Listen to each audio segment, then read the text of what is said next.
जय श्री राधे राधे। हमारे चैनल डिम्पल गर्ग 111 में स्वागत है। आज सुनेंगे तीसरा अध्याय दुर्गा सप्तशती पाठ का तीसरा अध्याय। जय मां शेरोवाली। भक्तों, दुर्गा सप्तशती के इस भाग में आइए सुनते हैं तीसरा अध्याय। ऋषि बोले, महाअसुर भिक्षु सेना ने जब यह देखा यह सेना तो इस प्रकार मारी जा रही है, तब उससे बड़ा क्रोध उत्पन्न हो गया। स्वयं ही अंगिरा के साथ युद्ध करने चल पड़े। युद्ध में जाकर देवी जी पर इस प्रकार बाणों की वर्षा करी जैसे मेघ सुमेरु पर्वत की चोटी पर जलधारा बरसा रहा हो।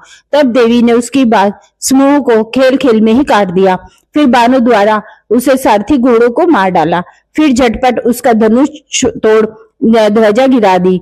जब उसका धनुष कट चुका तब अपने बाणों से उसके अंग निकाल दिए, जिससे सारथी एवं घोड़े मर चुके थे और धनुष भी कट चुका था। तब वह पैदल ही तलवार ढाल लेकर देवी की ओर दौड़ा। तेज तलवार से सिंह पर प्रहार कर दिया। फिर देवी की वाम भुजा पर बड़े जोर से प्रहार किया। फिर राजन, जो ही उसकी तलवार देवी की भुजा पर पहुंची तो असुर ने क्रोध से आंखें लाल कर शूल पकड़ लिया। भद्रकाली जी पर उस दैत्य ने शूल डाल दिया। वह शूल इस प्रकार चमका जैसे कि आकाश से सूर्य मंडल गिर रहा हो।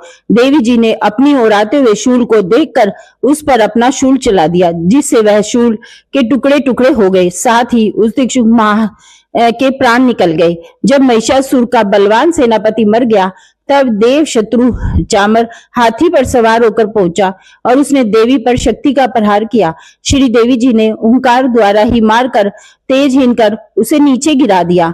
अपनी शक्ति को गिरा हुआ देखकर चामर को बड़ा क्रोध आया। उसने शूल का प्रवाह किया और देवी ने उसे बाणों द्वारा टुकड़े टुकड़े कर दिए। तब सिंह भी उछलकर हाथी के मस्तक पर चढ़ बैठा। तब श्री दैत्य के साथ भुजा युद्ध करने लगा। दोनों परस्पर लड़ने लगे। हाथी से नीचे पृथ्वी पर आ गया और भयंकर बाणों से युद्ध होने लगा। तब बड़े वेग से सिंह ऊपर उछला और आकाश से नीचे की ओर गिरते गिरते पंजों के प्रहार से दैत्य चामर का सिंह धड़ से अलग हो गया। देवी जी ने शीला एवं बाकी लोगों से युद्ध किया। कराल रूपी दैत्य युद्ध थपेड़ों के प्रहार से किया। क्रोध परिपूर्ण गला की चोटों से सबको चूर चूर कर दिया। महिपाल शस्त्र द्वारा बाणों द्वारा एवं तान को जंघा श्री भेज दिया।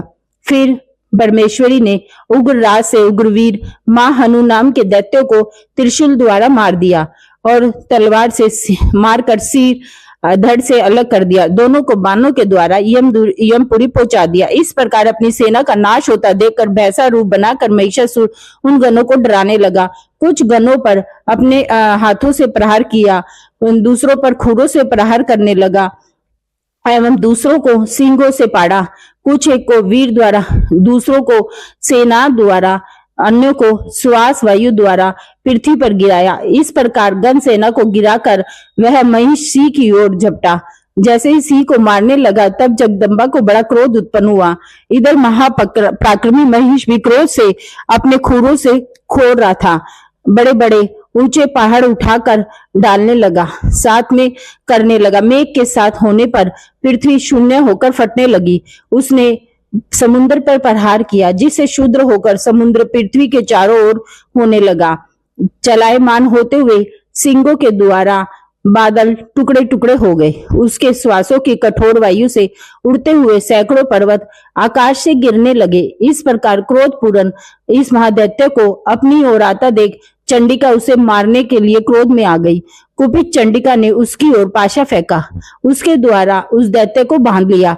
अब तो इस महायुद्ध में बंधे हुए उस दैत्य ने अपना भैंसे के रूप को त्याग कर दिया।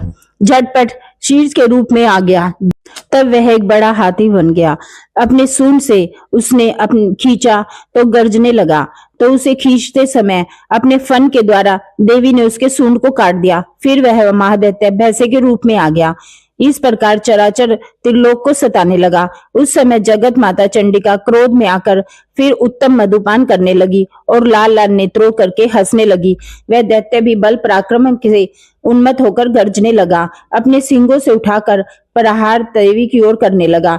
देवी जी ने भी अपने बाणों से उसके फेंके हुए पर्वतों को चूर चूर कर दिया और सूलापान मत के कारण लाल मुख चंडिका जी ने अष्ट शब्दों में कहा। देवी जी बोली, हे मूढ़, जब तक कि मैं मधुपान कर लूं तब तक क्षण भर के लिए गर्ज ले।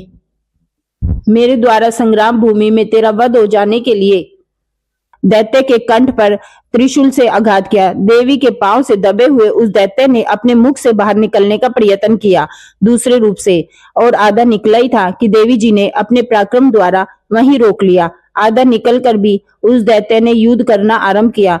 तब देवी जी ने अपनी तलवार से उसका सिर काटकर नीचे गिरा दिया। दैत्य सेना हाहाकार करने लगी। तब उस सारी सेना का नाश कर दिया। सभी देवता आकर प्रसन्न हुए और दिव्य महर्षियों के साथ देवता लोगों ने उन देवी जी की स्तुति की। गंधर्व जन गायन करने लगे और अप्सराएं नाचने लगी। इस पर प्रेम से बोलिए जय मां शेरों वाली। इसी प्रकार के अपडेट लेने के लिए हमारे चैनल डिंपल गर्ग 111 को सब्सक्राइब जरूर करें और बेल आइकन को जरूर दबाएं ताकि हर नोटिफिकेशन आप तक पहुंच सके। धन्यवाद। जय श्री राधे राधे। जय माता दी।